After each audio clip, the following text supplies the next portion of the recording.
It's a very difficult time in Afghanistan. So I'm glad you're here and I look forward to answering all your questions. Sir मेरा नाम सलमान जावेद है और मैं पाक Afghan youth forum को look after कर रहा हूँ और पर्पज़ इसका ये था कि पब्लिक डिप्लोमेसी की डोमेन के अंदर हम लोग इंटरेक्ट करना शुरू करें लोगों के साथ और उसके अंदर हमने एक मीडिया कॉरिडोर जो है उसको हमने इस्टेब्लिश करने की कोशिश की थी जिसके अंदर हम मीडिया फ्रेटर्निटी जो है दोनों साइड की उसको इंटरेक्ट कराने की कोशिश करें तो पिछले 11 महीने में हमने 3 मीडिया इंटरेक्शंस की हैं this is the third one और इसके अंदर अब हम अफगानिस्तान से जो उनके टॉप टियर के और सेकंड टियर के जो जर्नलिस्ट हैं उनको यहाँ लाने में कामयाब हुए हैं Thank you, sir, for your time. My name is Muhammad Ibrahim Muman, and I'm sports journalist. من از استانبول حاکم افغانستان راغلم خبریالان درکی به کابل نیوز تلویزیون ده خبر منیجرم. Salam, my name is Ali Akmal. I'm a journalist in Afghanistan. Good to see you. Assalamu alaikum. My name is Farid Azim. I am the director of Afghan Cinema Association. Assalamu alaikum. My name is Irfanullah and I represent business community in an industrial company. Assalamu alaikum, sir. My name is Dr. Salma Malik. I am a teacher at Qaid Azam University, Islamabad. I am part of the mentor group of the PY. Assalamu alaikum ji. I am Dr. Shabana Fiaz. I am heading the Defense and Strategic Studies Department, Qaid Azam University, and I'm also part of the Pak Afghan group. Assalamu alaikum, sir. My name is Shahid Khan. I'm the member of the Pak Afghan Youth Forum and I'm coordinator for the Afghanistan at Pak Afghan Youth Forum. Assalamu alaikum, sir. I'm Reema Shaukat and I am part of Pak Afghan Youth Forum. I am looking after the media and outreach in Pakistan for Pak Afghan Youth Forum. Assalamu alaikum. My name is Shufat Siddiqui. I am director of SANTU in Afghanistan. Assalamu alaikum. My name is Asad Kosha. I am the chief leader of Kabul now. Assalamu alaikum. My name is Zahra Siddiqui. I am presenter for Ariana News TV. Assalamu alaikum. Zamanum Freidundi at Tulum News Khabariyalu. Thank you for having us. It's an honor to be here. I'm Shahrazad Kufi. I am the director of a non-profit organization in Afghanistan. I'm also a coordinator with the Pakistan Afghanistan Youth Forum. अस्सलाम वालेकुम मेरे vice नूरी मैं Afghan journalist दे अफगानिस्तान की बंसटगुन मतबाती मसूल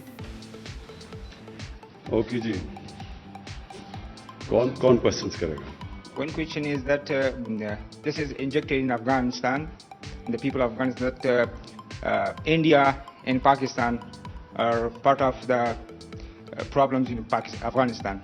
So have you ever tried this president or government of these three countries to sit together? I haven't seen anything like this. We have bilateral visits, but I didn't see any trilateral meeting India, Pakistan and Afghanistan. And my second question is about sports. You are iconic in the region. There is any plan of sports activities from Pakistan side in Afghanistan, because you have implemented so many projects in Afghanistan, but nothing about sports yet. The issue with India, the problem we face with India is that on the 5th August 2019, India unilaterally discarded the United Nations Security Council resolution and took away the statehood of Kashmir. Now, in 1948, there were two resolutions that the people of Kashmir, through a plebiscite, they would decide whether they want to be part of India or Pakistan. Since that right was not given to them, the people of Kashmir have since then struggled to get that right, and Pakistan has backed them. But on 5th August 2019, India took away that statehood, that special status of Kashmir. So from then onwards, Pakistan has broken off all diplomatic relationship with India. And unfortunately, until they restore that statehood, we cannot really have a trilateral talk, which means India, Pakistan and Afghanistan. I have been to Afghanistan. I have good relationship with President Ghani, and our own relationship has been very good, except that recently there have been statements from Afghanistan which basically accuse Pakistan of what is happening there. And it's very unfortunate, because we feel that no country has tried harder than Pakistan to force the Taliban to get on the dialogue table, first with the Americans and then trying to get them on a dialogue table with the Afghan government. But no country has tried as hard as we have. And this has been verified by the by the focal person, the United States focal person, Zalmay Khalilzad. Sports. Frankly, I haven't had time for sports in these last 3 years. There have been so many other issues. But what I can say is that I don't think any country, I know the history of cricketing world, no country in such a short space of time has improved in cricket as Afghanistan. It is, someone who understands cricket, I can tell you this is unheard of. Countries that have reached the status of Afghanistan have been playing cricket for 70 years. The Afghanistan cricketers have basically learned their cricket in the refugee camps here, which is last 40 years, so it's remarkable. حکومت ملکی پاکستان و حکومت نظامی پاکستان توافق وجود داره به خاطر از اینکه بارها حکومت ملکی پاکستان از افغانستان حمایت خود را اعلام کرده و گفته ما امرشان همکاری میکنیم ولی در عمل چون این چیز نبوده. امی سوال است. تشکر. There is a feeling in Afghanistan and unfortunately this feeling is deliberately being perpetuated by India that Pakistan is controlled by the military establishment. All the policies, foreign policies that my government has made have been part of a manifesto.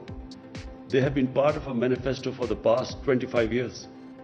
I have, whatever foreign policy I have had, has been part of my party's manifesto. So I always believed that there was no military solution in Afghanistan. I always believed that eventually there will have to be political settlement in Afghanistan. It's exactly what I have been saying for 15 years, what I've been saying since I've been in government for the last 3 years. The Pakistan army fully supports the government. I always wanted to have peace with India. The Pakistan army has fully backed all my initiatives towards India for peace. It's India that refuses to have peace because India today is controlled by the RSS ideology, which is anti-Pakistan and anti-Muslim. And it is shown in what they have done in Kashmir. And if all you have to do is see what happens in India to the Muslims, the cow vigilantes who kill Muslims in the streets never get convicted because they are supposed to have eaten cow. And the suffering which especially Muslims but also other minorities like Christians, they feel because of this Hindutva RSS ideology. That is what is coming in the way of us peace with India. So, but the Pakistan army has stood by my government in every way. There is no difference. So now we come to Afghanistan. The country, and I repeat, the country that of all the countries in the world wants peace in Afghanistan is Pakistan. Why? Because number one, if there's peace in Afghanistan, then Pakistan is connected right up to the Central Asia. We have already signed a contract, signed an agreement with Uzbekistan for the Mazar Sharif Peshawar Railway through Afghanistan. So all our future economic strategies depend upon peace in Afghanistan. That's number one. Number two, the people of Pakistan always think of people of Afghanistan as probably, if not neighbors, as our brothers. And they have suffered for 40 years of strife. And so we feel that if any country needs peace and quiet, it's Afghanistan. Thirdly, if this civil war goes on between the government and Taliban, it will almost certainly spill over to Pakistan's tribal areas. And we have really, in the last time when we joined the American war on terror, and as a result, we had the American war on terror spilled onto Pakistan's tribal area. 70,000 Pakistanis were killed in that. So last thing we want is that civil war spilling over into Pakistan, which it will do if it is a protracted civil war. And finally, we already have 3 million Afghan refugees. We cannot afford, if there is civil war, there will be more refugees coming in. And Pakistan does not have the economic conditions to have another influx of refugees. So it is in our interest, and that is why Pakistan is trying its best for a political solution in Afghanistan. Thank you so much for your time. سوال من هست که میخوایم پرسان بکنم در ارتباط به حملاتی که فعلا طالبان در ولایت‌های افغانستان انجام میدن و کارهایی که اینا انجام میدن وارد خانه‌های افغان میشن، آیا از نظر شما این گروه کارهایشون چگونه است؟ غیر انسانی هست یا گروه تروریستی هستند طالبان؟ آیا شما میپذیرین؟ و دیگه ای که در این اواخر آیا اجساد پاکستانی را شما کشور پاکستان دریافت کردن از افغانستان تسلیم شده باشند؟ نظرتون در این ارتباط چی هست؟ و با چنین شرایط نتیجه روند صلح در افغانستان شما چگونه میبینین من حیث یک کشور خیلی نزدیک بر Afghanistan? تشکر. First, what the Taliban are doing or not doing has nothing to do with us. You know, you have to speak to Taliban about what they're doing. We're not responsible. Neither are we some spokespersons for Taliban. But you have two choices. 20 years, a military solution has been attempted to bring peace to Afghanistan, and that's failed. Now you have a choice. Either this American-backed military solution, you can continue, because if you feel the Taliban are not someone you want to have in part of your government, you can keep on the course of a military solution. But everyone knows it's not possible anymore. The second solution is to have a government, a political compromise between the Taliban and the government, to have a compromise, an inclusive government. That is the only solution. Now, what the Taliban are doing or not doing has nothing to do with us. All we want is that there should be peace in Afghanistan. Pakistan's interest is peace there. There are 3 million Afghan refugees in Pakistan. Almost all of them are Pashtuns. And all of them, or most of them, would have sympathies with Taliban. How is Pakistan supposed to check who is going over there to fight or not when there are about 25,000-30,000 people who cross every year, every day? They go into Afghanistan and come back. How is Pakistan going to check that? So Pakistan has consistently said that if the Afghan refugees go back to Afghanistan, then hold us responsible. But if there are 3 million refugees here, how can we say few hundred or few people have gone there to fight and their bodies are coming back? How can Pakistan be held responsible? There are refugee camps of 500,000 people. There are refugees with over 100,000 people. So how is Pakistan going to go into the refugee camps and decide who is pro-Taliban and who is not? So it's not possible. Unless, and let me just say the other thing, that until recently there was no border between Pakistan and Afghanistan. The Durand line was just imaginary. There was no physical border. So to stop, to control the outflow and inflow into Pakistan, we have built this fence at a huge cost to Pakistan. We have completed 90% of the fence now. So for the first time you have a border fence. Before that there was no border anywhere. Durand line was no border.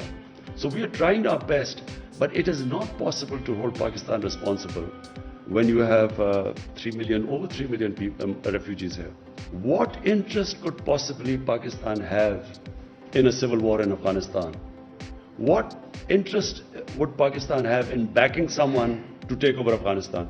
What is clear is that no one party will be able to take over Afghanistan. So if Taliban try to take over Afghanistan, it will just be an ongoing civil war. In the past, Pakistan did have an interest. In the 90s, Pakistan had an interest. And why did Pakistan have interest? Because Pakistan had this policy of strategic depth. What was strategic depth? Pakistan was always wary of Indian influence in Afghanistan, and Pakistan did not want to have a situation where it was fighting on two fronts. So Eastern Front, India, and then Afghanistan also became pro-India. So in those days, Pakistan did try to have favorites. They backed favorites. Now, and especially my government, we believe that Afghanistan can never be controlled from outside. Afghanistan has a history. Throughout history, Afghans are the most independent people. So you can't control Afghanistan from outside. So our government's policy is, whoever the people of Afghanistan choose, Pakistan will have best relationship with them. So we have no favorites now. We do not have that old policy of the 90s of strategic depth anymore. زه دوه لاندې پوښتنې لرم. You تاسو ولسمشر غني سره په Uzbekistan کې لیدلی وو او وروسته د هغې د افغانستان او پاکستان اړیکې خرابه شوې. دغه لیدنو کې تاسو څه وویل؟ او بل د سلسله الخیل په اسلام آباد کې برمته شوه، د هغې قضیې په اړه کې معلومات ورکړئ چې دغه د چا لخوا اختطاف شوې وه، برمته شوې وه، ولې برمته شوې وه او د څه دلیل له مخې؟ ډېره مننه. First thing is that whatever I'm telling you, I told President Ghani. I told him that Pakistan, President Ghani felt that, we should try and stop the people going across. We told them that we can have a joint, we will have a joint inspection. You tell us where people are crossing, we will take action. We assured him about that. Because we know that all the fighting people, if half of Afghanistan is with Taliban, what would they be doing in Pakistan? They talked about families of Afghans, of Taliban in Pakistan. The question is, what should Pakistan put their families in jail? What is Pakistan supposed to do with their families if they are here? And then, if there are few Taliban leaders who have families here, the only leverage we have is because of that. The reason why they actually had talks with the Americans and Pakistan was able to make them have talks with the Americans was because of this leverage. If you put them in jail or if you take action against them, that leverage goes.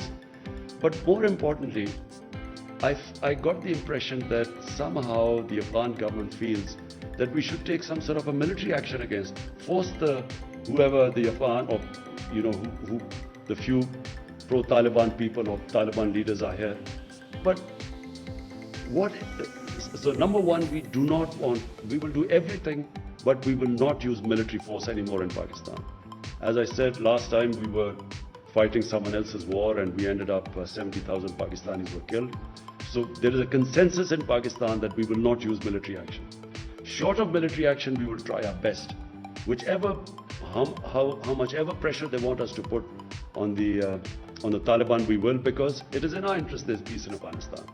But we will not use military means. We are clear in Pakistan about that. The ambassador. So, we have detailed now through the Safe City cameras, we have detailed, charted out the exact path taken by the daughter of the ambassador. And,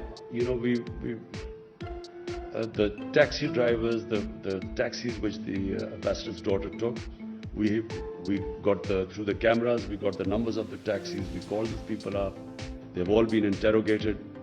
They have, so unfortunately the explanation doesn't tally what the ambassador's daughter says and what the cameras show, where she says that she was put in a taxi and taken away and they was beaten up.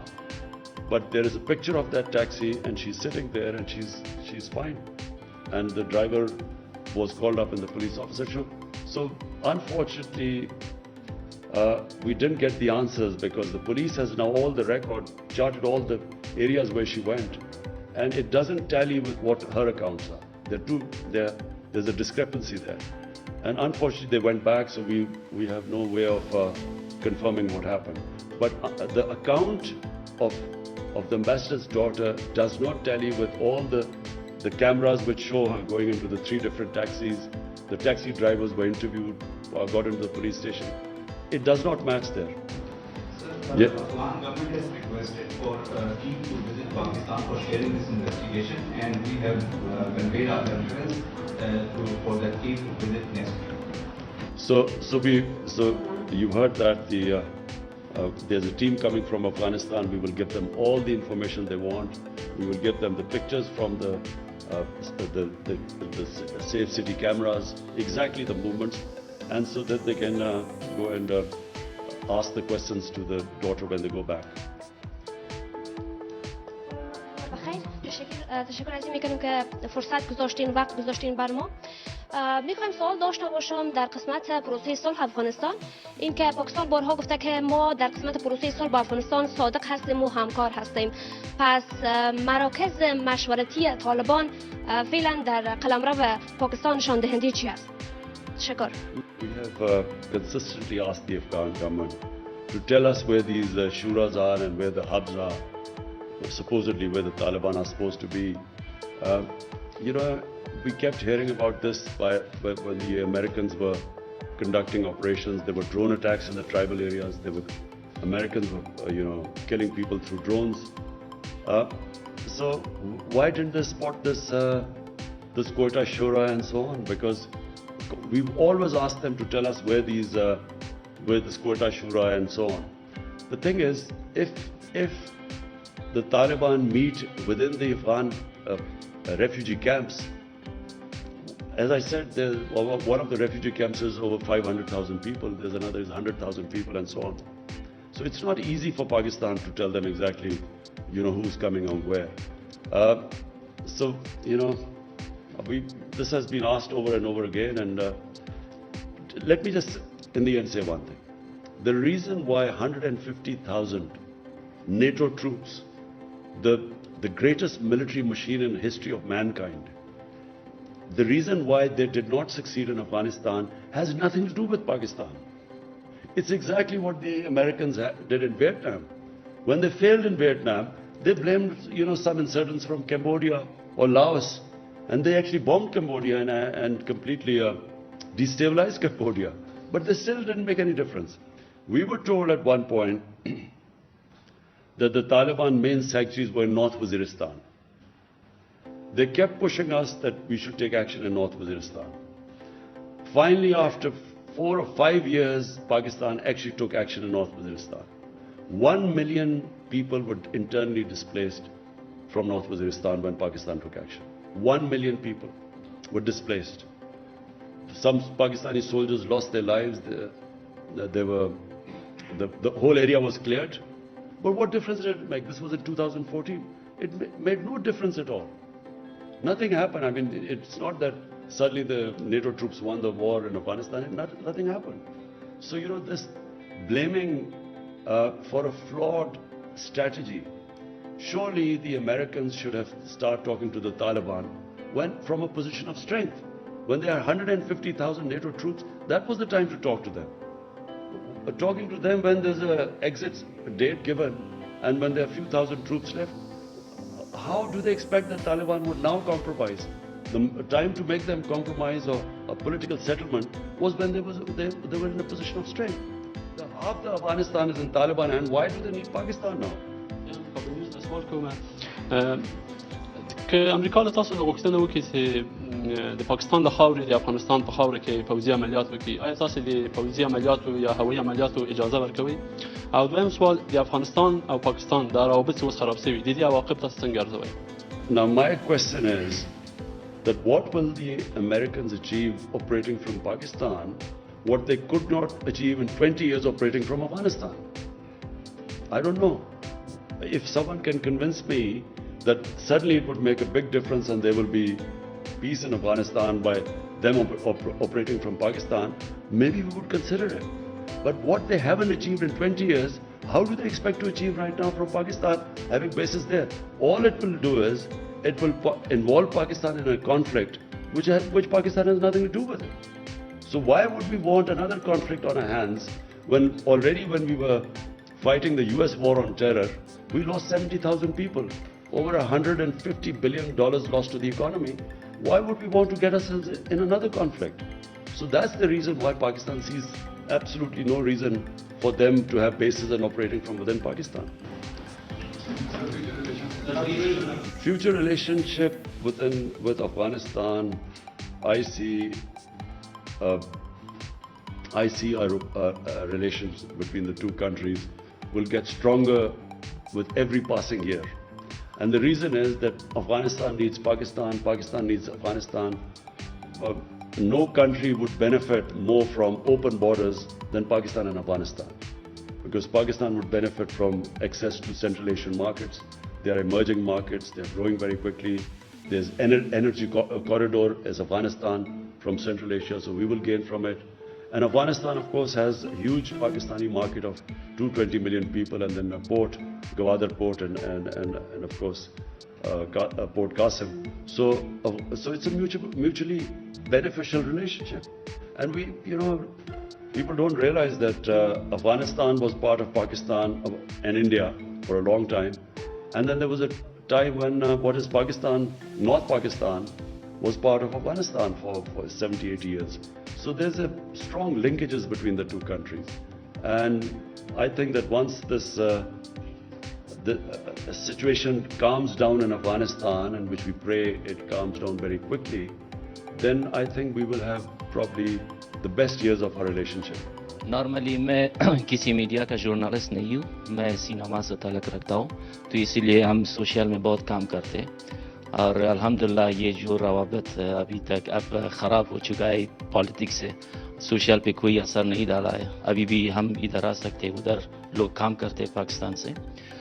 But میرے شخصی ایک ہی سوال ہے, جو جب سے میں پیدا ہوا ہوں ہر بار مجھے یہ کہا گیا ہے کہ پاکستان کے پاس ایک پریشانی ہے افغانستان سے. پھر میں یونیورسٹی گیا اور ادھر میرے کو بولا گیا کہ یہ پریشانی داؤد خان کے زمانے سے شروع ہوا ہے. میں یہ جاننا چاہتا ہوں کہ یہ کون سا پریشانی ہے جب اتنی سال ختم نہیں ہو رہا ہے. Thank you. دیکھیں, جو ملکوں کے اندر ریلیشن شپ ہوتی ہے نا, وہ کبھی بھی ایک جگہ پہ جا کے نہیں اڑ جاتی. وہ چینجبل ہے, ڈائنامک چیز ہے. ایک ایسی ہے کہ کئی دفعہ شخصیت دو آ جاتی ہے ملک میں, ریلیشن شپ بہتر ہو جاتی ہے, اور ایک شخصیت کبھی ایسے ہیڈز آف اسٹیٹ آتے ہیں کہ ریلیشن شپ خراب ہو جاتی ہے. کئی دفعہ انٹرسٹ بدل جاتے ہیں, ایک ملک کا ایک دم انٹرسٹ بدل جاتا ہے. لیکن جو بیسک چیز افغانستان اور پاکستان میں ہے کہ دیکھیں, ایک تاریخ ہے, کئی 100 سال کی تاریخ ہے, جو یہ سارے خطے میں انٹریکشن تھا. یہ جو پشاور تھا یہ سینٹر تھا, کابل سینٹر ہوتا تھا, سارے سلک روٹ تھی, یہ یہاں سے سارا جاتا تھا ہندوستان, ادھر سے آتے تھے, پھر کندہار سے روٹ تھی ملتان کے ذریعے. یہ پرانی ٹریڈ روٹس ہیں اور پرانی ریلیشن شپ. کتنی افغان فیملیز وہاں سے آئیں, پاکستان سیٹل ہو گئی. میری ساری ماں اور باپ کے قبیلے سارے افغانستان سے آئے تھے, یہاں سارے ہندوستان میں سیٹل ہو گئے کتنے 100 سال پہلے. تو یہ انٹریکشن ہمیشہ رہا ہے. اس میں کبھی کبھی برا وقت آتا ہے. افغانستان کا انٹرسٹ ہو گیا سوویٹ سے, پاکستان کا انٹرسٹ چلا گیا امریکہ کے ساتھ, اس کے اندر ہماری ریلیشن شپ خراب ہو گئی. پھر آئی حکومت, افغانستان کا ہندوستان کے ساتھ قریبی ہو گیا, تو ظاہر ہے پاکستان سے خراب ہونی تھی ریلیشن شپ. لیکن long term relationship, natural relationship ہے ہی پاکستان اور افغانستان کی. Okay ji, thank you. وزیر اعظم عمران خان سے پاک افغان یوتھ فورم کے وفد کی ملاقات. پاکستان افغانستان تعلقات, افغانستان پائیدار امن کے لیے پاکستان کی جانب سے اٹھائے گئے اقدامات کے حوالے سے وزیر اعظم عمران خان آگاہ کر رہے تھے, انہیں بتا رہے تھے پاکستان کی پالیسی کے حوالے سے. وزیر اعظم عمران خان نے کہا کہ ہماری مستقبل کی تمام معاشی حکمت عملیوں کا انحصار